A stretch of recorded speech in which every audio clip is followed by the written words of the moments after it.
médicos del Hospital del Trauma no hubo nada que hacer. En el caso de este joven de 25 años, hincha del Club Olimpia, que ayer recibió un impacto de bala en la cabeza en la ciudad de Luque. Intentaron reanimarlo, pero los daños cerebrales fueron severos. Luego de la medianoche, Carlos Candia llegó al hospital de traumas ya en coma, pero estable, derivado de otro centro asistencial de Luque donde había recibido los primeros auxilios. No obstante, el trayecto de la bala dentro de su cabeza hacía que su estado fuera crítico y de hecho se fue complicando con el paso de las horas. Incluso la hinchazón de la masa cerebral fue tal que se le sometió a una cirugía en un intento de salvarle la vida, pero falleció luego de la intervención. Por eso hay que hacer una operación de urgencia, destapando el cráneo prácticamente de manera de descomprimir el cerebro. Se hizo eso, pero antes de llegar a sala de operaciones hizo un paro. En sala de operaciones se le hizo la operación descompresiva con éxito, pero se vio al abrir que el proyectil había herido zonas vitales del centro del cerebro, donde hay vasos sanguíneos muy importantes que produjeron una hemorragia masiva, y el paciente falleció a las 7:30 de la mañana.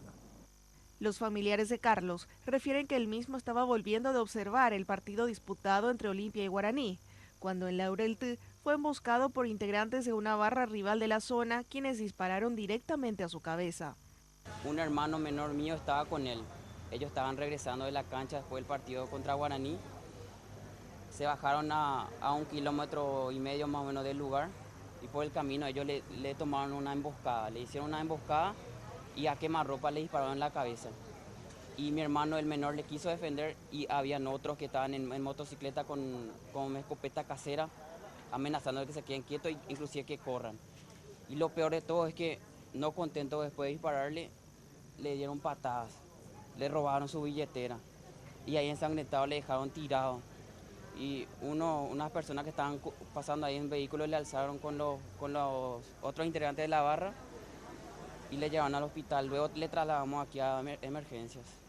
Carlos, quien era peluquero de profesión, deja 4 hijos, el último de apenas meses de vida. Su hermano asegura que incluso ya tenía planeado alejarse de la barra de Olimpia. Estos desgraciados, hinchas disfrazados, delincuentes más bien dicho, se robaron la vida de mi hermano, se robaron la vida del papá de 4 criaturas que se quedan ahora sin nada. Pero ¿qué le vamos a hacer? La vida sigue, lo que yo ruego es que se haga justicia, que la fiscalía, la policía haga su trabajo. Nosotros no vamos a tomar represalias, sabemos quiénes son, lo tenemos plenamente identificado, pero no es nuestro trabajo, nosotros no somos jueces de eso. De momento, señalan a hinchas de una barra de Cerro Porteño de la ciudad de Luque como posibles autores. La investigación ya se encuentra a cargo de la Fiscalía.